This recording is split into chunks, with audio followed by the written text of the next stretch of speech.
Welcome to the Savvy Leader Podcast, the place for growth, learning, and inspiration for leaders just like you.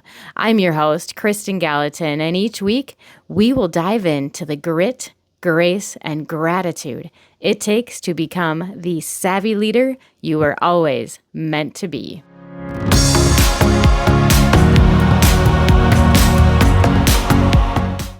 Okay, welcome to the next edition of the Savvy Leader Podcast. Today, I am joined by new lead member, Victoria Bizzotto. She is an incredible new member of the Lead Network Professionals community. We're so excited to have her. And of course, we must spotlight her then on our Stories Behind the Business series on the podcast. So Victoria, she is the CEO of Pink Slips Solutions. She has a personality that goes on for days. You're going to love her. She's got 17 years of HR experience, and she's opened up her own consulting firm.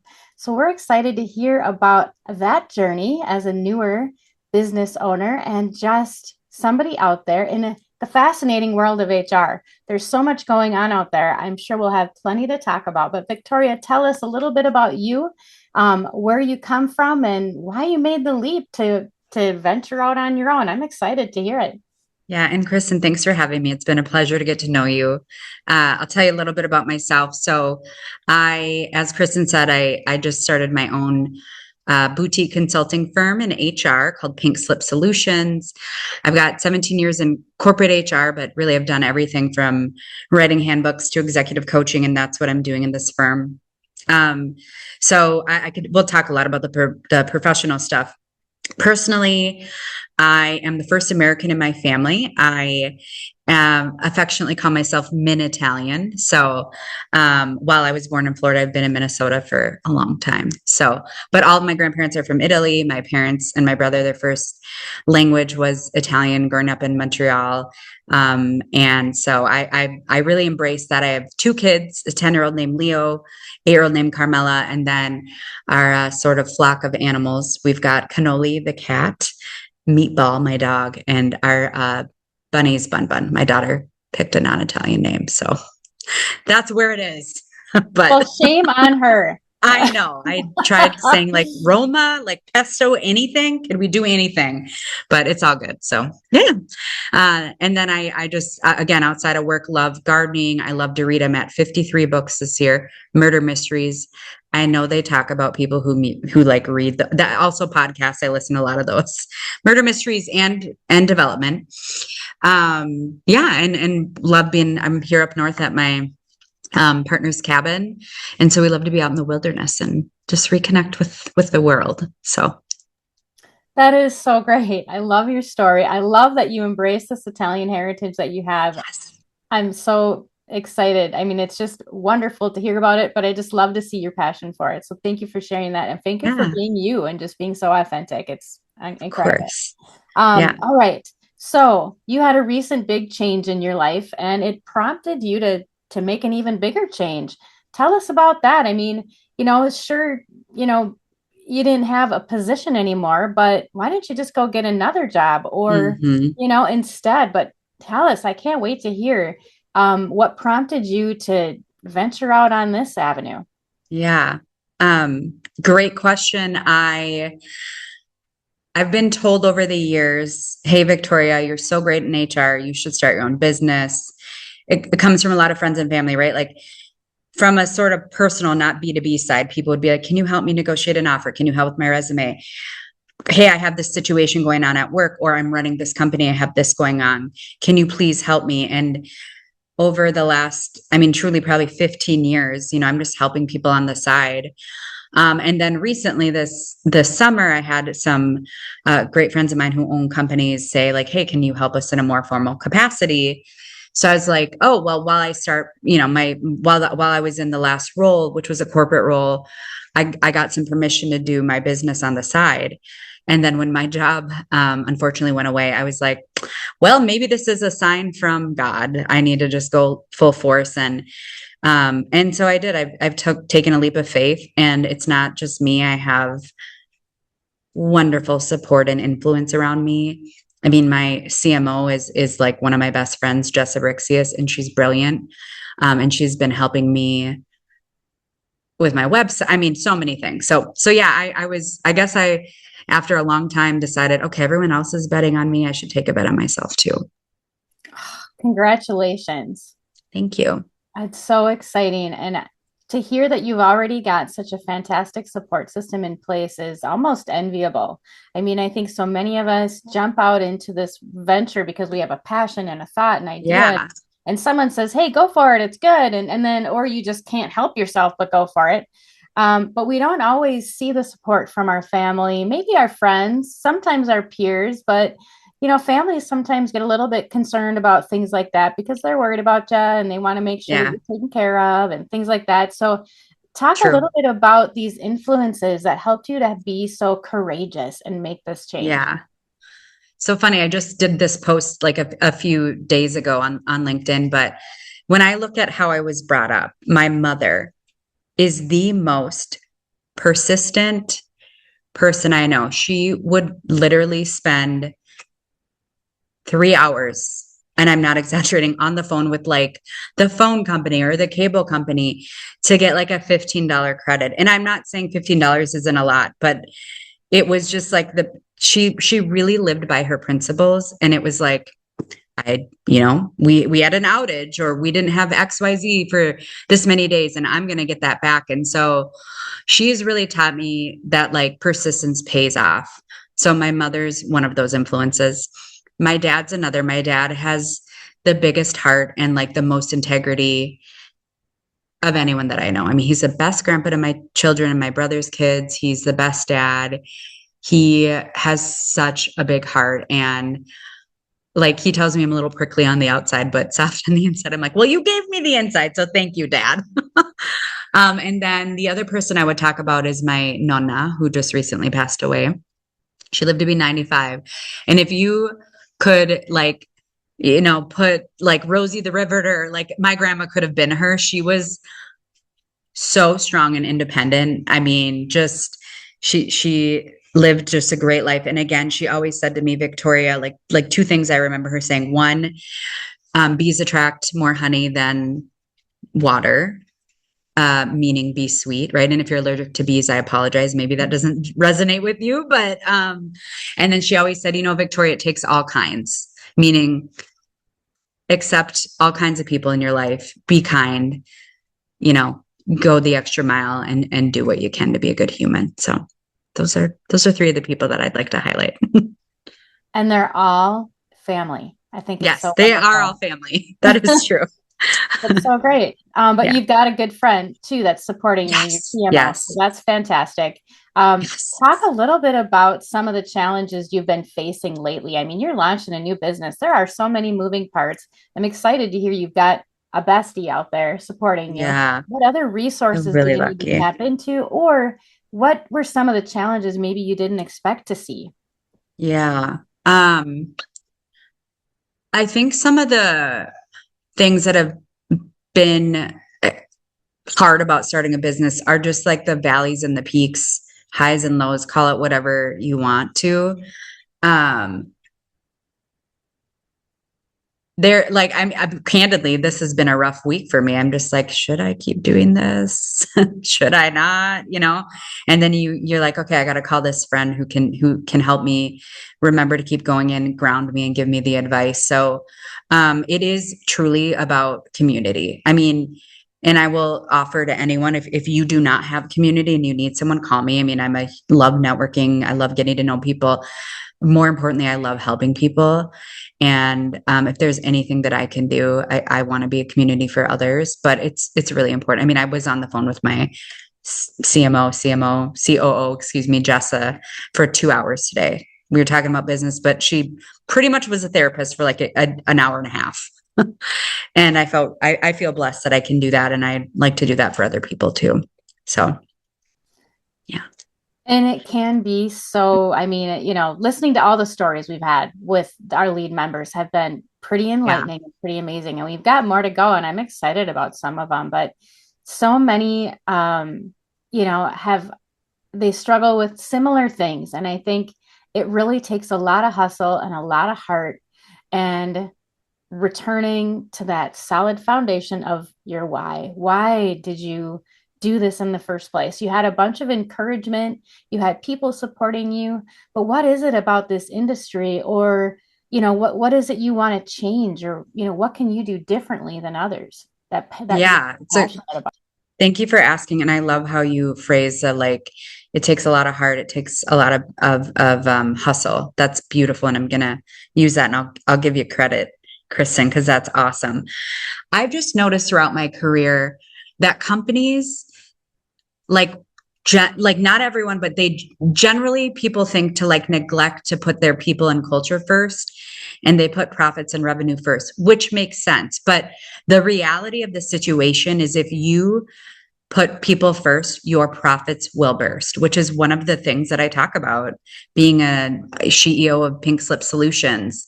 I find extreme value in emphasizing the importance of people of creating a culture where people thrive and find value in themselves, where they want to wake up and go to work. Like, I don't know what the specific stat is, but we know that we spend, who knows, 40 to 60, 70, 80 hours a week at work.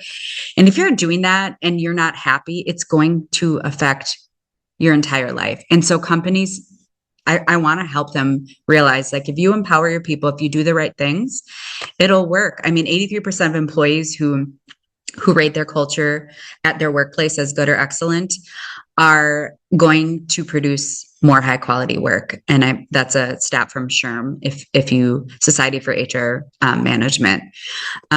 So yeah, the other thing is the people who experience poor cultures leave, right? They don't leave right away, but over time it builds and they leave. And if companies don't know this, you should all know that someone leaving a company, it costs you money. It affects your bottom line. It is 50 to 200% of turnover costs you 50 to 200% of one person's salary.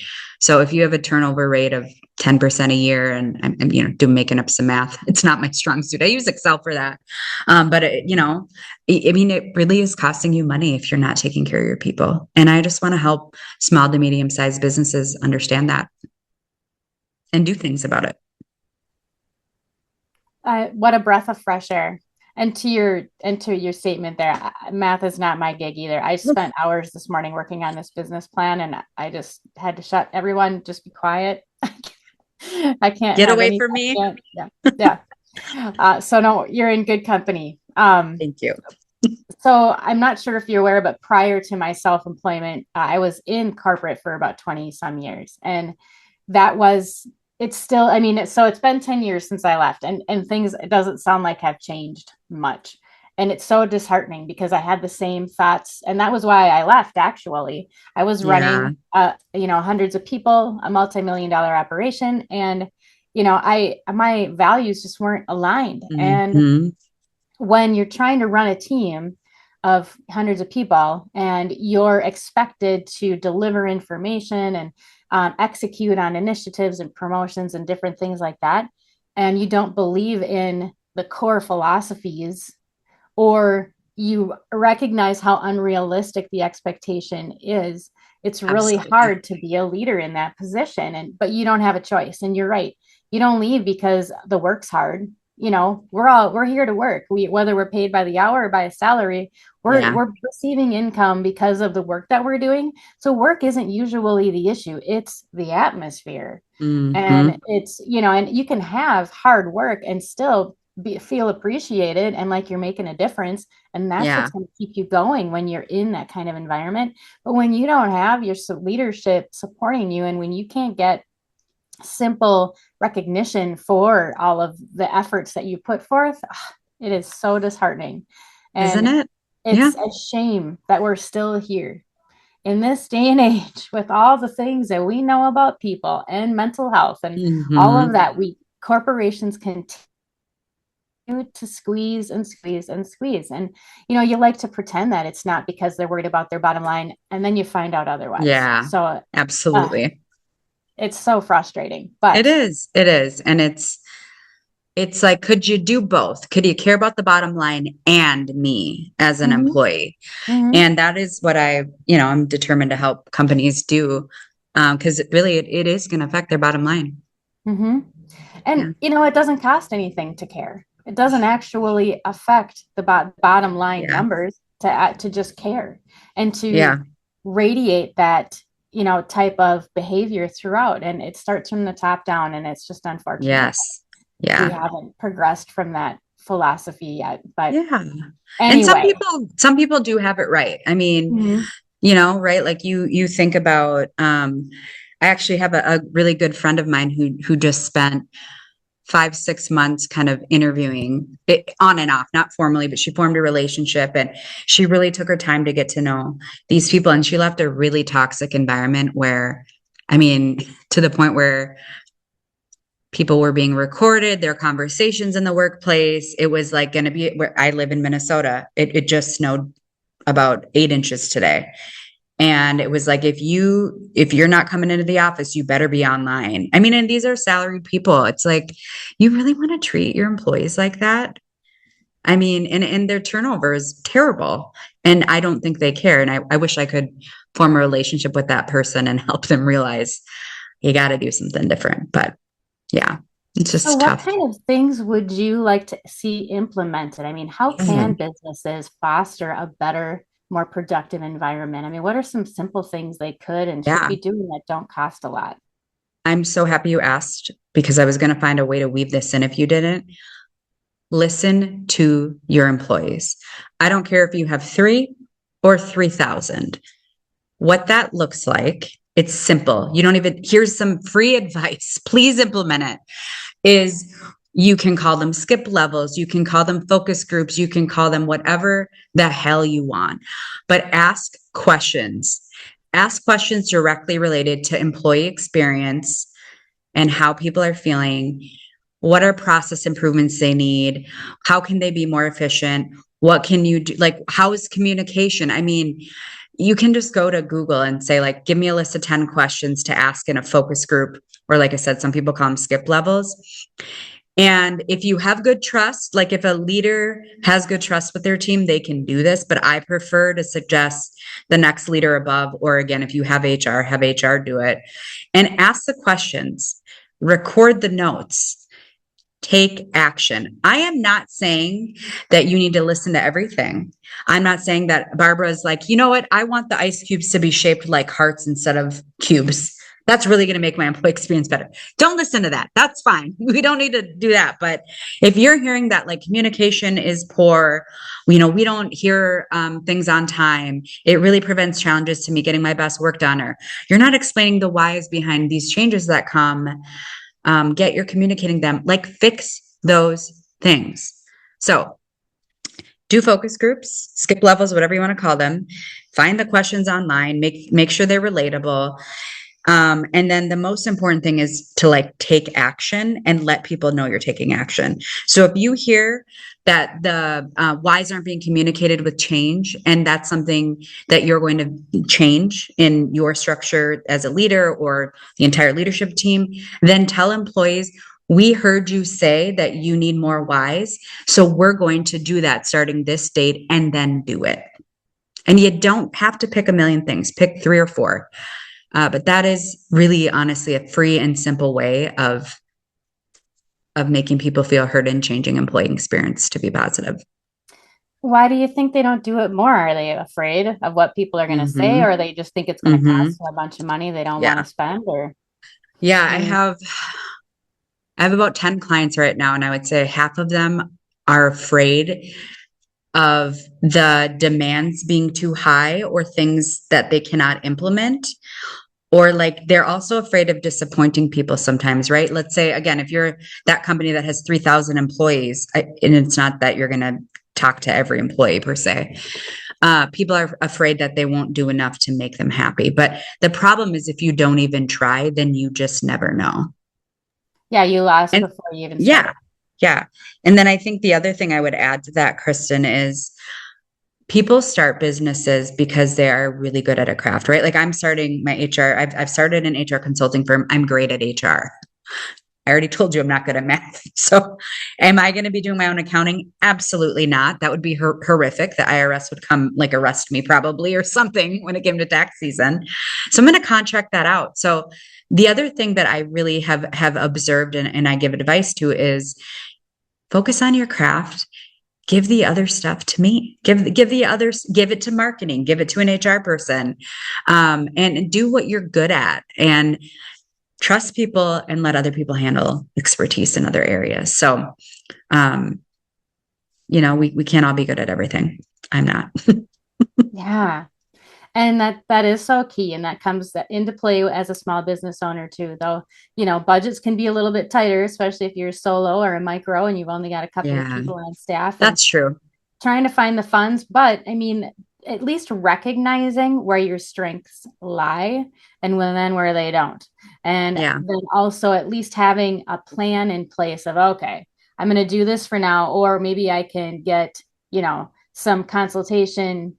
Maybe I have enough money to pay for some consultations, maybe not a retainer exactly. perhaps, but I can pay for a little bit now, learn a little bit, and then continue to progress towards the ultimate goal. But having that goal and Yeah, having that vision is so key. It is so important. But as a new business owner, and you already talked a little bit about being kind of stressed out, feeling a little like this week's been tough. And how do it's been you tough. balance? Yeah, how are the kids doing? How's the family doing? And I mean, are you balancing, work? Are you getting, feeling burned out at all? Or what are you doing to help combat some of that? Yeah, it's a good question. So I am feeling you ask a lot of good questions if you haven't noticed, but it's a rough week. I actually noticed, I'm like, I have not moved my body intentionally in a week and a half. And I noticed that this morning, truly. And I was like, I got to move my body. So one of the things I generally am intentional about is moving my body 3 times a week. I've taken 30 something years to realize what that means to me. It doesn't mean eating the elephant whole. It doesn't mean I need to go to the gym for an hour every day, 7 days a week. For me, I've found the balance of like move your body, it will count. Go for a walk. Do 15 minutes if you can't get 20 in. Do 10 if you can't get 20 in, but just do something. So yeah, that's what one of the things that I do to make sure that I'm doing okay. And I mean, the other thing is, I think all small to mediums, anyone who owns their own company knows you can work 24 hours a day if you'd like. So there are moments that I'm just like, okay, it's been 10 hours. Let me close this laptop. I will go play a game with my kids or sit and have a conversation or read a story. It's like being intentional because otherwise everything can consume you. And it happens. Don't get me wrong. I'm a human, but those are some things I try to do to avoid it. So important. Moving your body. I like that you put it so simply in that you recognize that you don't have to do so much. You can do just a little bit at a time and, work your way up towards whatever your ultimate goals might be. But Yeah. I think it's so great that you just kind of recognize that it's so important. Do you have any kind of a special meal plans you like to lean on, or are you pretty good about that? Obviously, you're Italian, so you're a good cook. I'm certain. Yes. I do not meal plan. But I also love to cook. So I will just whip something together if I need to. I am a huge fan, obviously, of pasta. Hello, that goes like fill all the stereotypes, check them all. I am that when it comes to being Italian. But I really like soup. I eat soup all the time, and so I will do something as simple as put like because my other nonna used to do this. She would just do like chicken broth and rice, and then I put Parmesan on it. I call that soup. I mean, that's what one of my favorite dishes I had growing up. So very simple. Yeah. But no meal planning. I sometimes, but Mhm. generally Well, no. that's all right because what you're doing, is working because I your Yeah. energy is definitely still there.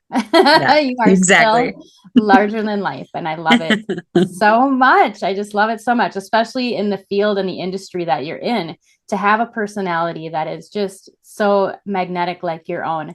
Talk to me a little bit about some of the things you might be excited about coming up in HR. It's an ever evolving field. And I know there's been some pains recently and we can get to Yeah. that, but are there any things you're excited to start embracing and starting to see come about in your field? Yeah. So one of the big things coming up in Minnesota, I probably should temper the word excited. I think it's going to be exciting, but I think right now for small to medium, any business, it's a little intimidating is paid family medical leave act. So a lot of states have done this. I do HR, by the way, in all 50 states, but a lot of all my clients right now are in Minnesota. That's just where I live and where I network. But I think it's intimidating to people because it's first of all, hopefully you know about it. If you don't, please go Google PFMLA if you're in Minnesota.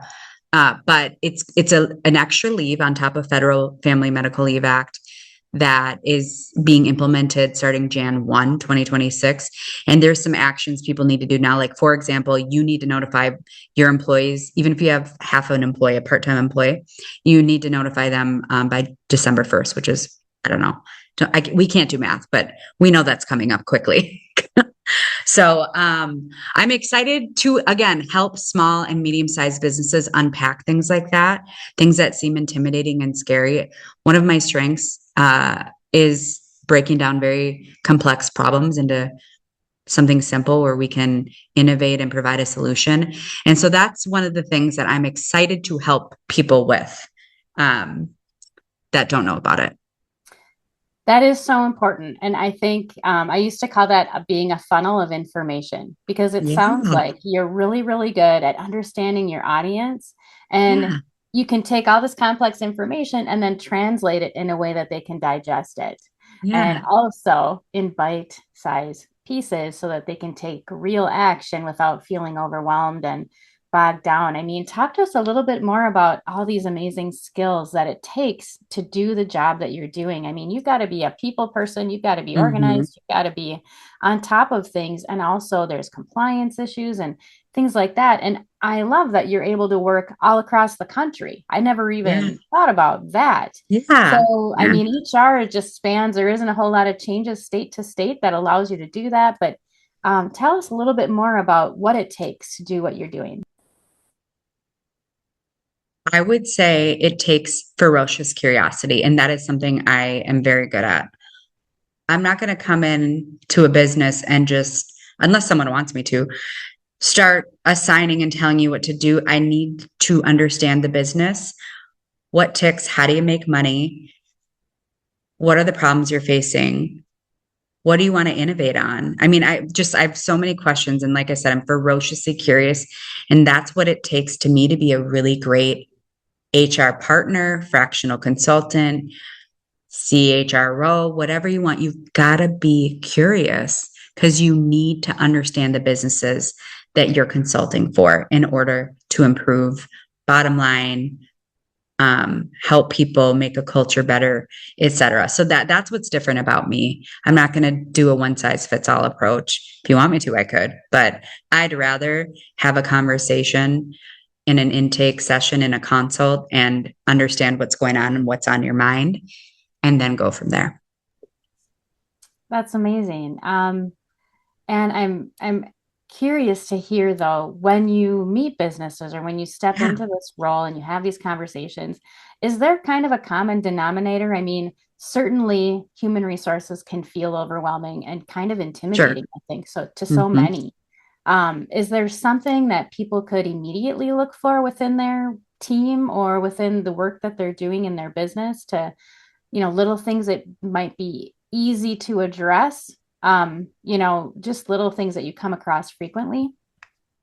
Yeah, one of the things that I find funny enough is people get uncomfortable with the conversations that you would think would make you uncomfortable. So people do not like letting others down or the perception that they might let others down. And one of the things that I think is a basic concept but takes a little more courage than one might assume is having a tough conversation. I like to say kind is clear or clear is kind, excuse me. You can interchange those.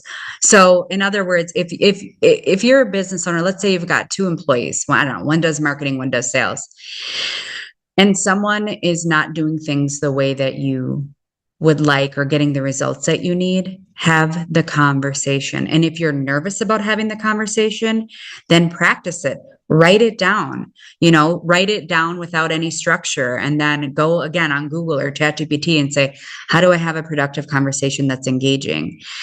And I think sometimes breaking those tough conversations down into pieces can disarm your worry about disappointment or disarm you about like being uncomfortable. And I think that's one of the patterns I notice. And again, I've mostly had clients in Minnesota. So right now I've worked with people all over the United States in my 17 years. But I notice that that's something that people struggle a lot with as business owners, as leaders, et cetera. That is such great advice, but it made me think of something that's probably also impacting your business, and that is AI. What are your thoughts on AI in general in the HR industry? I am extremely comfortable with AI. So I've been using AI for 2 years. I'm not going to say I'm an expert, but I like to say I'm AI curious and I use it every single day. I am worried for the people that think it will be a solution to being genuine, authentic, and a human. I could have now, right? You could have given me any questions. I could go to ChatGPT and say, produce this for me, right? Like it knows me. It knows I'm the CEO of Pink Slip Solutions. It knows my personality. It knows that I love pink and green and that's my brand. But what happens when something goes off script? What do you do? So yeah, I worry about the people that are not letting themselves get comfortable being uncomfortable, because I think it will have detriment, right? Like when someone's not being authentic. You could know if I was reading from a script likely on this podcast, right? Um, Otherwise, yeah, it's a great starting to. I mean, you will hear I've done a lot of training on AI. I've listened to a lot of live speakers and podcasts. You have to have that human interaction with AI. Could you go in and you're a small business owner and you're like, I need a freaking handbook? Yeah, go have AI help you create a handbook. But does it align with your values? Does it align with your mission? Does it align with truly who you are as a leader and how you want your company to be led? I mean, could not. So that's my biggest thing is I think people use AI and it's a huge time saver, but it's just not authentic if you don't take time to read and adjust. The other thing that I caution people on is AI, and AI will tell you this, right? They're not a legal expert. So, right, there's obviously some legality and legal stuff involved with HR, and it's not always correct. So, the other advice that I'll just give, if you've never heard of prompting, go get really good at prompting, and AI will be a lot more useful to you. Meaning, what you put into AI, the quality of what you put in and ask it is what will come out of it. And Kristen, you probably know that, but I think for people listening, it's important to know if they haven't heard that. That is really important, and that is so key. The better Yeah. information you Yeah. put in, the better results you get is so, so important. But I like to hear that at least people can continue to use it, and it's not something to be feared, especially in Yeah. the sensitive areas of HR. I know that you're kind of newer to your business, but I'm curious, do you have any future plans or aspirations? Are you just, or are you still just so deep in the startup piece of it all that you haven't even had time to think about a year to 3 years or 5 years down the Mm-hmm. road? No, I've had a lot of time to think about that. I'm super goal oriented. So you might laugh at me, but I'm going to share this with you because you asked. So I would love to, in 3 years, be on Jimmy Fallon. I really like. I like to laugh. I think I'm funny sometimes. Maybe I'm funnier to myself than other people. I don't know, but I just have always loved Jimmy Fallon. Like humor to me is levity in life, and I try to do HR with a sparkle and some fun, right? That is who I am. I can't help it. So that's one goal. I also really want to partner with Charlie Barons on some of my advertising at some point. So he's a kind of a local Minnesota, Wisconsin comedian. And I follow him on Instagram and all the things and just love him. He's hilarious. And then on a sort of a more serious-ish note, I'd like to be able to, in about 6 months, I want to start doing more speaking engagements and things like this, because again, I just want to like get to know people and I want to help them. And if there's one thing someone will walk away with from today, like just one sentence or one thought, and it's going to help them, then that makes me feel like I am making a difference. And that's what I want to do. Oh, that's so great. I think Yeah. that's fantastic. And I love that you've got such great goals. You've got these Yes. fantastic, Yeah. fancy goals out there. And I They're think it's fancy. so great. You've even attached it to rock stars out there. I think it's That's fantastic. right. Right. Good for you. Good for you. You go Yes. get it. Thank you. I think well, I think speaking engagements would be incredible for you. I think it would be so helpful in so many ways for, to put together some seminars or even just, Yeah. a quick webinar online or something to Yeah, share it's a good insights with. suggestion. Thank Hmm. you. Yeah, absolutely. Okay. So if there is one piece of advice you would like to give an aspiring leader or person that's looking to dive into a field like yours out on their own, or Hmm. maybe you want to speak to other HR leaders that are still working at companies, is there something that you want to let them know or something you want to share with them about your journey that you want to make sure people hear? Hmm. I know that a lot of people give this advice, but I think that if you don't know who you are and what's important to you and how to be authentic, you're not going to be as fully fulfilled in life as you should be. So whether you are like working in HR or not, or you want to start your own company, be who you want to be. And here's I just want to quick tell a story, right? If you go Google Pink Slip Solutions, you're going to find my website. It is this color. It has this color. These are my favorite colors. Like I love pink. I love um I love the name of my company, which I spent a long time researching and getting opinions on. But guess what? Not everyone likes it. Surprise, right? Some people are like, pink slip. Do you give out pink slips? No, it's called Pink Slip Solutions, but it's cool. I'm happy to explain it, right? Um, at the end of the day, I had an experience with someone who just really gave me, a lot of hard feedback on my company name. And I was like, I'm still going to do it. I'm not changing it. I like it. My friends like it. My family likes it. A lot of professionals I work with like it. And it makes people smile. And so that is me. I'm authentic to who I am and I know who I am. And if you don't know who you are, or you need help figuring it out, let me know. I've done a lot of exercises to help people. But it's just hard, right? With this age of social media where you're like, oh, the haves and not have nots. And I want to be this and I need Botox in my lips, or I need to be a size 2 or whatever. I mean, there's a lot of pressure out there, and just figure out like what's important to you and go for it. And you know what? You're going to be knocked down. People are not going to always support you. Your people are going to be manipulative. They might backstab you. You got to keep going and you got to stay true to your true north. Such great advice. Again, that is so important. And finding yourself is something you might want to grab a hold of before you jump out into entrepreneurism, because once you get out there, you're in this abyss of all these Yes, endless possibilities. So if you totally. don't have a good foundation or know who you Yeah. are and what's important to you, you're going to lose yourself out there. Yeah. So It's easy fast. to. And Mhm. again, there's days I told you, Kristen, I'm having a Oh, rough yeah. week, Yeah. but I was of course delighted to chat with you. And it is a bright spot in my week. So thank you. Well, I'm glad to bring that to you. I'm Yeah, so really. excited. It's so great. It's been a pleasure having you. Where can we find you, Victoria, if we want to seek you out Yeah. for any public speaking engagements or Yeah. consulting, or even just to hit you up for a cup of coffee or some really good pasta? Please hit me. I am meeting with someone next week and we're exchanging meals. I'm making milfoy, my Italian lasagna homemade, and I'm getting some pheasant wild rice soup. So I'm pretty pumped about that. I will do that. But you can just find me pinkslipsolutions.com. So PINK solutions.com. I forgot the slip, sorry. PINK slip solutions.com. You can text me 612-791-0683. I answer my own phone. You can send me an email at victoriab@pinkslipsolutions.com. LinkedIn, I'm in all the places. So give me a ring. Let me know what you need and how I can help.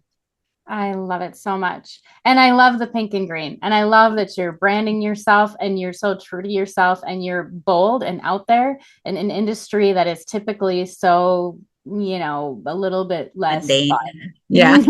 Yeah. Yep. So good for you. We use different F words for HR sometimes, Kristen, but I won't say them on your podcast. Well then. All right. Well, it has been so much fun hearing your story and getting to know you a little bit better. I cannot wait to share this with the broader community out there. I'm just thrilled to have you as a member of LEAD, and I'm looking forward to watching you grow and succeed, as I know that you will. Thank you. Thank you so much, Kristen. Have a great day.